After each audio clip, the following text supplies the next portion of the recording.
ये वेबसाइट का लिंक है जो कि मैं वीडियो के डिस्क्रिप्शन के अंदर भी दे दूँगा, आप वहाँ से लेके इसको ओपन कर सकते हो। सबसे पहले आपने ये लिंक ओपन कर लेना है जो कि आपकी स्क्रीन के ऊपर नज़र आ रहा है और उसके बाद आप इसकी लैंग्वेज भी चेंज कर सकते हैं। अच्छा, मैं आपको एक ट्रिक बताता हूँ। पहली बात ये है कि इसको कंप्यूटर पे अप्लाई करना, मोबाइल पे अप्लाई ना करना, बहुत सारे डॉक्यूमेंट्स हैं जो अपलोड नहीं होते या बहुत सारी ऑप्शंस हैं जो सही से नहीं खुलती मोबाइल पे। कंप्यूटर या लैपटॉप पे अप्लाई करना। दूसरी बात ये है कि यहाँ पे एक मैं ये शॉर्टकट बता रहा हूँ, ये देखो ज़रा। यहाँ पे ट्रांसलेट टू इंग्लिश क्लिक करोगे, तो ये ऑटोमैटिकली जो आपका पेज है वो इंग्लिश में ट्रांसलेट हो जाएगा। ये भी एक ट्रिक होता है, यहाँ ऊपर अगर आपका ऑटोमैटिकली ट्रांसलेटर है तो वहाँ से भी आप इसको ट्रांसलेट कर सकते हो और तीसरी ऑप्शन यहाँ से भी आप इंग्लिश सेलेक्ट करके इसको ट्रांसलेट कर सकते हो।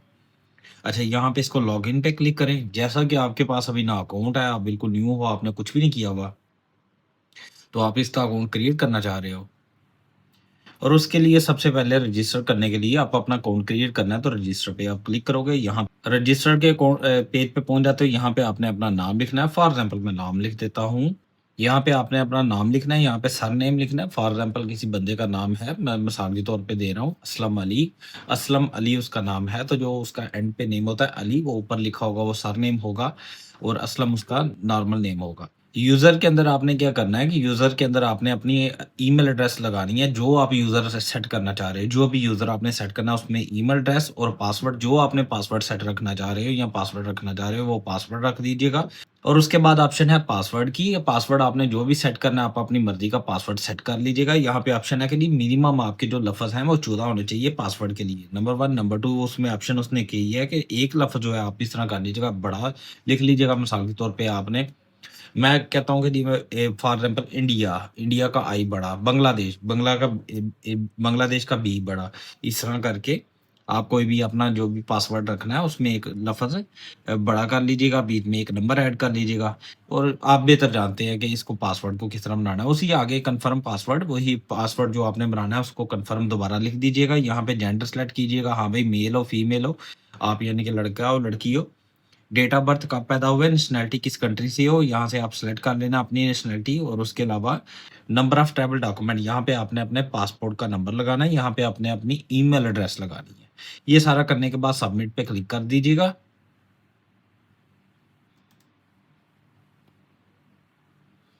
जैसे ही आप सबमिट पे क्लिक करोगे, ये इसके ऑप्शंस वगैरह आएंगी, इसको प्राइवेसी स्टेटमेंट इसको पढ़ लीजिएगा, उसके बाद सबमिट पे क्लिक कर दीजिएगा। अब यहाँ पे एक मैसेज आ गया कि आपकी जो ईमेल है उसके ऊपर हमने एक मेल की है, वहां से आप हमें सेंड करें जी आपकी जो ईमेल आई हुई है। जैसे ये ईमेल मैं चेक करता हूँ, ईमेल के अंदर ये कोड है, इस कोड को मैं यहाँ से कॉपी कर लेता हूँ, क्योंकि जब कॉपी करके तो वो वेरीफाई के अंदर मैं क्लिक कर देता हूँ। ये मैंने वाईफाई वेरीफाई के लिए रखा, यहाँ पे मैंने क्लिक कर दिया, अकाउंट हो गया सक्सेसफुली आपका वेरीफाई। इसको आप ट्रांसलेट भी कर सकते हो। वेरीफाई हो गया। अब इसके अंदर आईडी और पासवर्ड लगा के मैं यहाँ पे क्लिक करके कैप्चा सॉल्व करके क्लिक करके मैं इसे लॉगिन कर लूँगा। ये ना कैप्चा बहुत ज़्यादा आते हैं इसके ना, पुर्तगाल की वेबसाइट के। चले, मैंने इसको लॉगिन कर लिया। अब यहाँ पे लॉगिन हो गया, मैं इंग्लिश वर्जन में कर देता हूँ। यहाँ फिर एक और ऑप्शन होती है, यहाँ पे इंग्लिश पे क्लिक कर दो। ये इंग्लिश में आ गया। अब मैं यहाँ पे क्लिक करूँगा अप्लाई फॉर वीज़ा। ये कहता है जी कहाँ से हो? मैंने क्योंकि पहले पाकिस्तान सेलेक्ट किया हुआ था कि मैं पाकिस्तान से हूँ, आप इंडिया, बांग्लादेश, नेपाल, जिस भी कंट्री से हो ना आप अप्लाई कर सकते हो, कोई टेंशन नहीं है। अगर मेरी ट्रांसलेशन आप तक पहुँच रही है, आप अपने कंट्री से अप्लाई कर सकते हो, फिलिपाइन वाले भी कर सकते हैं वहाँ पे। अब सेकंडली ऑप्शन हो जाती है कि जी आप किस कंट्री रह रहे हो। अब मैं यहाँ पे 2-3 चीज़ें क्लिक करूँ। कुछ लोग जो दुबई में रह रहे हैं, कुछ लोग सऊदी अरेबिया में रह रहे हैं, मलेशिया, थाईलैंड, कंबोडिया, किसी भी कंट्री में रह रहे हैं, वो यहाँ पे आपने सेलेक्ट कर देना। क्योंकि मैं इस वक़्त मलेशिया में हूँ, तो मलेशिया में सेलेक्ट कर लेता हूँ। जिस कंट्री में आप रह रहे हो, उस कंट्री से रिलेटेड अब वो बताएगा कि फलाँ जगह आपकी एम्बेसी है, वहाँ पे जाके आपने डॉक्यूमेंट सबमिट करने हैं। मलेशिया, ये मैंने सेलेक्ट कर दिया। अब तो नेक्स्ट ऑप्शन में ये पूछ रहा है कि आपके पास पासपोर्ट कौन-सा है? यहाँ यहाँ पे मैं सेलेक्ट कर देता हूँ ऑर्डिनरी पासपोर्ट। हम नॉर्मली अवाम के पास यही पासपोर्ट होते हैं। ये कह रहा है कि आपने वहाँ पे कितनी देर स्टे करना है, तो मैं कह देता हूँ कि मोर देन 90 डेज़। अब वो कह रहा है कि आपका कोई रिश्तेदार वगैरह है वहाँ पे पुर्तगाल में? मैं कहता हूँ कोई दोस्त रिश्तेदार है ही को नहीं, कोई जमी ही को नहीं होते। कह रहा है कि आपने कितना स्टे करना है? 1 साल से ज़्यादा कि 90 दिन से लेके 1 साल तक। मैं कहता हूँ हाँ, 3 मंथ यानी कि 90 दिन से 1 साल तक।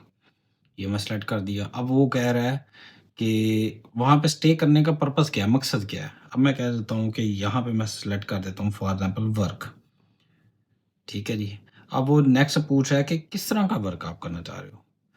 तो मैं ये सीज़नल वर्क के ऊपर सेलेक्ट कर देता हूँ। अब जैसे कि मैंने बताया था आपको कि अगर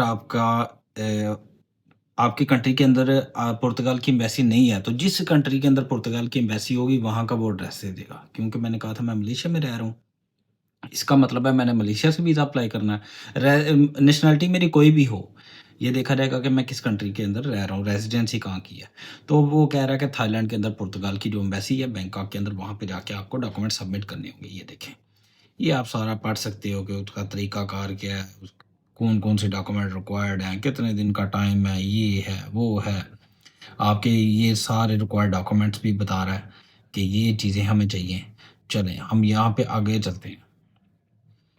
यहाँ पे मैं क्लिक करता हूँ। अब यहाँ से सिलेक्ट मैंने कर लिया जो आपकी एम्बेसी है, मैं बैंकॉक की, क्योंकि यहाँ पे बैंकॉक की आ रही है तो बैंकॉक की ही एक्सेप्ट करूँगा, अगर सिंगापुर की भी आएगी तो वो सिलेक्ट कर लूँगा। सिंगापुर में जल्दी काम हो जाता है, बैंकॉक की एम्बेसी टाइम लेती है। अब जैसा कि अकाउंट क्रिएट करते हुए मैंने नेम सरनेम लिखा था, वही इस तरीके से यहाँ पे आ गया। अब ये सरनेम है, जब आप पैदा हुए उस वक़्त आपका क्या सरनेम था? यानी कि जो आपके नाम का, यानी कि जो कि आपके नाम का सरनेम है वही यहाँ पे लगेगा, वो यहाँ पे लगा दो। मिसाल के तौर पे ये रेहान अली इस बंदे का नाम है, इसका मतलब इसका सरनेम अली है, तो यहाँ पे वही आप लगा सकते हो, अली। ठीक हो गया? ये बड़ी एबीसी में सारा कुछ लिखना है आपने, और कोशिश कीजिएगा मोबाइल के ऊपर आपने ये सारा फिलिंग नहीं करनी, कंप्यूटर या लैपटॉप के ऊपर कीजिएगा, अदरवाइज़ मोबाइल के अंदर बहुत सारी चीज़ें रह जाती हैं। अच्छा, प्लेस ऑफ बर्थ कहाँ पे पैदा हुए थे, ये आपके सिटी का नेम आपके पासपोर्ट के ऊपर लिखा होता है, वो आपने यहाँ पे ऐड कर देना है। यहाँ पे मैं कर देता हूँ अंदाज़न के तौर पे। यहाँ पे कंट्री, किस कंट्री में आप पैदा हुए थे, मैं पाकिस्तान में पैदा हुआ था, मिसाल के तौर पे मैं लिख देता हूँ। नेशनैलिटी कौन-सी है, क इस वक़्त आपकी नेशनैलिटी मेरी पाकिस्तानी। ओरिजिनल नेशनैलिटी वो भी पाकिस्तानी है जी, कोई चेंजिंग नहीं हुई अभी। अच्छा, मेल है जी बिल्कुल, शादीशुदा है, मैं कह देता हूँ हाँ जी, शादीशुदा है, ये सिंगल है, जो भी हैं आप वो लगा देते हो। अच्छा, सरनेम, यहाँ पे वो डिटेल आएगी जो अगर आपके पास बच्चा है उसकी डिटेल आएगी। बच्चे का सरनेम है, बच्चे का नाम है, यानी कि सरनेम, फर्स्ट नेम आ जाएगा, और एड्रेस आ जाएगा, फ़ोन नंबर, ईमेल एड्रेस, सारा कुछ वही बच्चे का सारा कुछ आ जाएगा, आईडी नंबर वगैरह।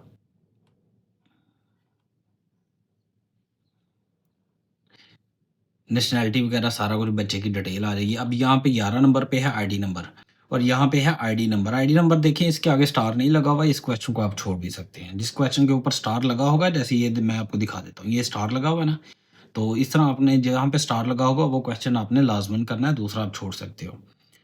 चलें, हो गया, मैं इसको नेक्स्ट नेक्स्ट कर देता हूँ। नेक्स्ट हो गया जी, डेट ऑफ इश्यू, ये आपके पासपोर्ट के ऊपर जो डेट ऑफ इश्यू होगी वो यहाँ पे आपने लगा देनी है कि जी फलां डेट को पासपोर्ट इश्यू हुआ था। ले मैंने लगा दी। वैलिडिटी कब तक ये वैलिड है, ये मैं लगा दूँगा कि कब तक वैलिड है, ये मैंने लगा दी।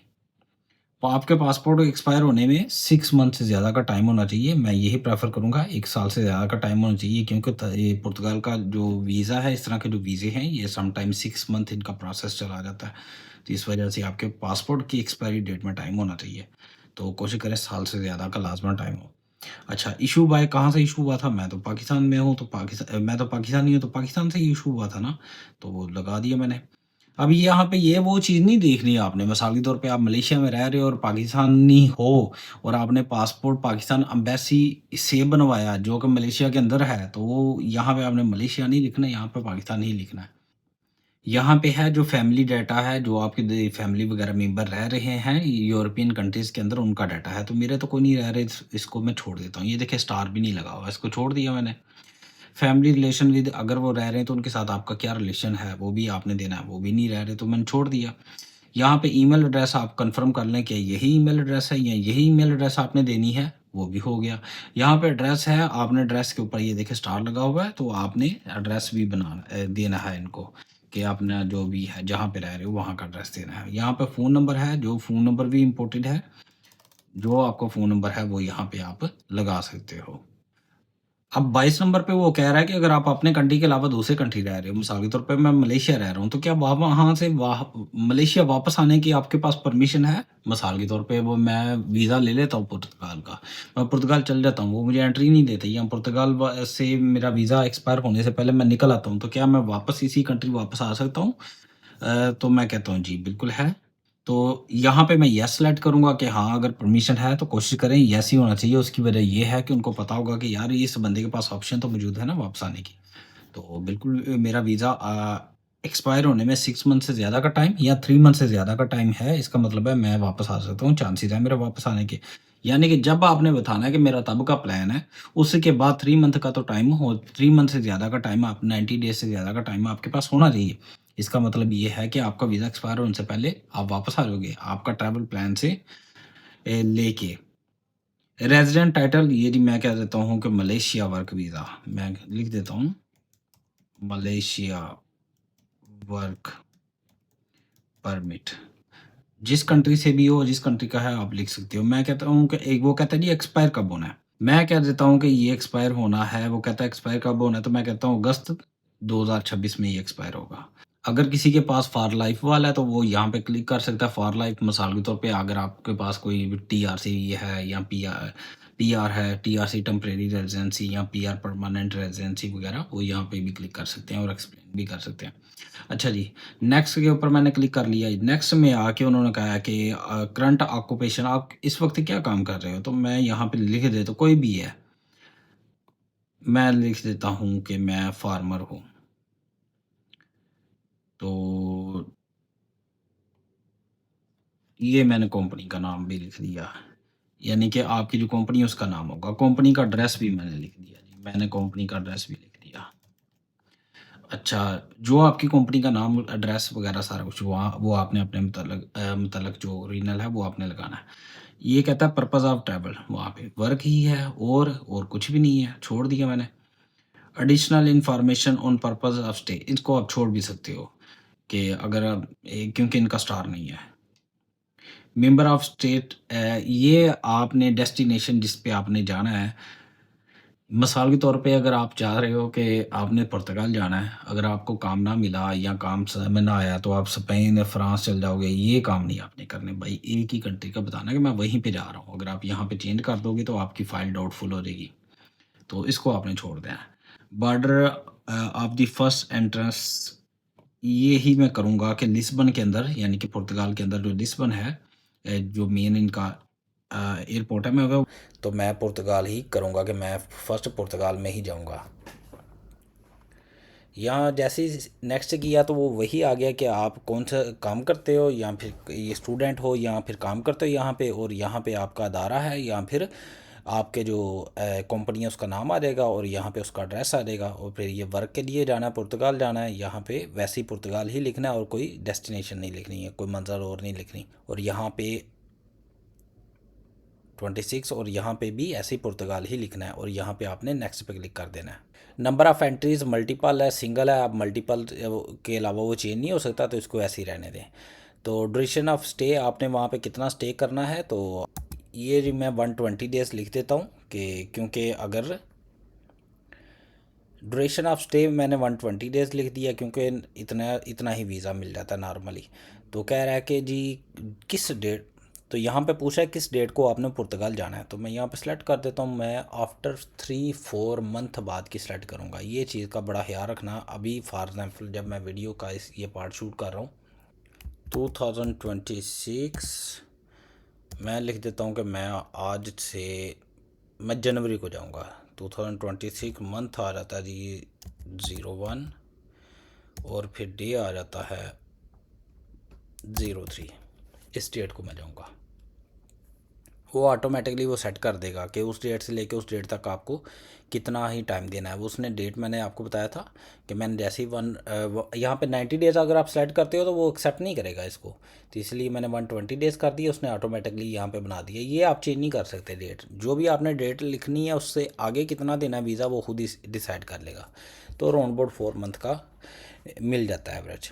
ये कह रहा है कि आपने पहले शेंजन वीज़ा अप्लाई करने के लिए फिंगरप्रिंट्स दिए थे, तो यहाँ पे यस कर दो। अगर दिए थे, कोई भी आपने वीज़ा अप्लाई किया होगा फ्रांस का, जर्मनी का, या फिर इस तरह किसी और शेंजन कंट्री का अगर आपने अप्लाई किया था, तो यहाँ पे बता दो किस तरीक़ों किया था। अगर नहीं जो 3 डॉट याद, तो कोई मसला नहीं, आप इसको छोड़ भी सकते हैं। ये कोई यहाँ पे स्टार वाला क्वेश्चन नहीं है। क्वेश्चन स्टार वाला बस यही था कि पहले आपने दिए हैं फिंगरप्रिंट्स के नहीं। अब नीचे आ जाओ, ये है 29। यहाँ पे मैंने यहाँ पे यस कर दिया हुआ था, ये नो है। पहले मैंने यस किया था और मैंने वही डिटेल दी थी कि मेरा मलेशिया का जो परमिट है वो कब तक वैलिड है, और मलेशिया का वर्क वीज़ा किस कंट्री का नाम, उस कंट्री का नाम, मलेशिया का नाम यहाँ पे सेलेक्ट कर लेना है, और कंट्री के जो आपके पास वर्क परमिट है यहाँ कब तक वैलिड है वो मैंने डिटेल दे देनी है। अब यहाँ पे रेफरेंस आ जाएगा कि अगर आपको कोई कंपनी बुला रही है या खुद जा रहे हो तो उसकी डिटेल दोगे। जैसे नेक्स्ट करोगे रेफरेंस से रिलेटेड, तो मुझे तो कोई कंपनी या ऑर्गेनाइजेशन बिल्कुल नहीं बुला रही, तो इंडिविजुअल के ऊपर ऑलरेडी क्लिक है। तो अगर वो बुला रही है तो फिर यहाँ पे कंपनी की डिटेल दूंगा मैं, तो यहाँ पे भी कंपनी की डिटेल आ जाएगी वो सारी। तो यहाँ पे आ जाएगा कि जी हाँ जी, ये बताएंगे पैसे पूसे वो कंपनी देगी जो आपको बुला रहा है, या कंपनी बुला रही है, या ऑर्गेनाइजेशन बुला रही है वो यहाँ पे पैसे देगी, या आप दोगे। तो मैं तो खुद ही जा रहा हूँ तो खुद ही दूंगा ना। तो मैं खुद जा रहा हूँ तो फिर मेरे पास मुख्तलिफ ऑप्शंस हैं कि मेरे पास क्रेडिट कार्ड्स है, उसके अंदर पैसे हैं, या फिर ट्रैवल चेक्स हैं। ये ट्रैवल चेक्स बैंक से मिल जाते हैं, ये कैश के सूरत में पैसे हैं, या प्रीपेड अकोमोडेशन, यानी कि ऑलरेडी पे कर चुका हूँ अकोमोडेशन का ऑलरेडी रेंज है इतनी देर का कि मैंने वहाँ पे स्टे करना है। अगर 3 मंथ के ऑलरेडी पे कर चुका हूँ तो उसकी रसीदें वगैरह लगा सकता हूँ। तो प्रीपेड ट्रांसपोर्ट भी वो भी ऐसे ही है। तो चलें जी, मैं कह देता हूँ मेरे पास कैश है, उसके अलावा क्रेडिट कार्ड्स है। ट्रैवल चेक्स तो नॉर्मल हम बंदों के पास नहीं होते। प्रीपेड अकोमोडेशन, रिटर्न टिकट होगी, जाने की टिकट होगी, या होटल बुकिंग जो मैंने दिखा सकता हूँ कि ये मेरे पास होटल बुकिंग है। तो अदर्स भी कर सकता हूँ। चलो प्रीपेड ट्रांसपोर्ट कर लेता हूँ। तो ये नहीं है तो फिर इसको रहने देता हूँ, इसको नहीं करना कुछ भी, क्योंकि मैं खुद ही कर रहा हूँ पे सारा कुछ। तो इसके आगे ये सारा आपने पढ़ लेना है कि वो कहता है कि जी इतने दिन से पहले जो है ना, ये 90 दिन से ज़्यादा का, ये सारा आपने पढ़ लेना है। वो कहता है 90 दिन से ज़्यादा का वीज़ा है, ये सारी डिटेल वो दे रहा है। यहाँ पे आपने क्या करना है, यहाँ पे क्लिक करके आपने पासपोर्ट सेलेक्ट कर लेना है, ये पासपोर्ट अपलोड कर देना है। यहाँ पे आपने पासपोर्ट अपलोड कर देना है, मगर यहाँ पे एक चीज़ का ख्याल रखिएगा, आपकी जो फाइल है वो 30 KB से ज़्यादा ना हो। और यहाँ पे आपने डॉक्यूमेंट्स अपलोड करने हैं। अगर आपने ग्रुप्स बनाने हैं तो ये देख लीजिएगा कि 4 फाइल से ज़्यादा का ग्रुप ना हो। ब्लैक एंड वाइट कोशिश कर लीजिएगा उसको आपने, या ब्लैक एंड वाइट कर लीजिएगा। अगर आप कलर करना चाहते हैं वो आपकी मर्ज़ी है, मगर 150 DPI का अगर आप स्कैन करते हो उसका बेनिफिट ये होगा कि आपकी फ़ाइल जो है इजीली कम स्पेस लेगी और 2 MB के अंदर अंदर आ जाएगी। तो यहाँ पे आपके पास जितने डॉक्यूमेंट है ना नेसेसरी, जो डॉक्यूमेंट्स आपने कलेक्ट किए हुए हैं वो अपलोड कर सकते हो। मिसाल के तौर पे आपके पास यहाँ पर का वर्क परमिट है, यहाँ का अगर आपने लिया हुआ है गुड कंडक्ट सर्टिफिकेट या क्राइम क्लीननेस सर्टिफिकेट, वो अपलोड कर सकते हो। इस तरह के जितने भी आपके पास अगर होटल बुकिंग है, रिटर्न टिकट्स है, और उसके अलावा आपने वहाँ पे आइटनरी बनाई हुई है, आपने बताया कवर लेटर बनाया हुआ है, इस तरह के जो भी डॉक्यूमेंट्स है, IEFP का लेटर है वो भी आप अपलोड कर सकते हो। इस तरह के जितने नेसेसरी डॉक्यूमेंट्स हैं ना वो सारे आप अपलोड कर सकते हो, और उसके बाद आपने सबमिट कर देना है। जैसे ही आप सबमिट करते हो तो डॉक्यूमेंट्स जैसे ही आप कंप्लीट हो जाते हैं और सबमिट हो जाते हैं तो फ़ौरन आपको एक ईमेल आ जाएगी, उसके अंदर बता देंगे कि फ़लाँ तारीख को आपको आना पड़ेगा, और एड्रेस भी दे देंगे आपको एम्बेसी का, कहेंगे कि फ़लाने तारीख को आप आके अपने डॉक्यूमेंट सबमिट कराओ। मैं आपको ईमेल का एग्जांपल भी दे देता हूँ। ये ईमेल का एग्जांपल है जी। ये कह रहे हैं कि आपकी रिक्वेस्ट हमें मौसूल हो चुकी हुई है, आपका ये वीज़ा रिक्वेस्ट नंबर है, आप इस तारीख को आओ, अपने सारे डॉक्यूमेंट्स लेके आओ, और ये आपका नीचे जो होगा वीज़ा फॉर्म होगा, इसको आपने डाउनलोड कर लेना है, प्रिंट करा लेना है, और इसको साथ ले जाना है। नेक्स्ट वीडियो में ये सारे डॉक्यूमेंट कलेक्ट करके वहाँ पे जाके सबमिट करूँगा एम्बेसी में। एम्बेसी की फ़ीस वगैरह, एम्बेसी का तरीक़ाकार, वहाँ पे खुद जाऊँगा थाईलैंड, सारे डॉक्यूमेंट जाके सबमिट करवा के आऊँगा अपने कज़न के। तो आपको भी दिखाऊँगा, सारी तरीक़ाकार लाइव दिखाऊँगा। वीडियो अच्छी लगी है या आपको लगे कि मेरा कंटेंट अच्छा है या मेरी इन्फॉर्मेशन अच्छी है तो मेरे चैनल को सब्सक्राइब करें। अपना बहुत सारा ख्याल रखिएगा, दुआ में याद रखिएगा। अस्सलाम वालेकुम।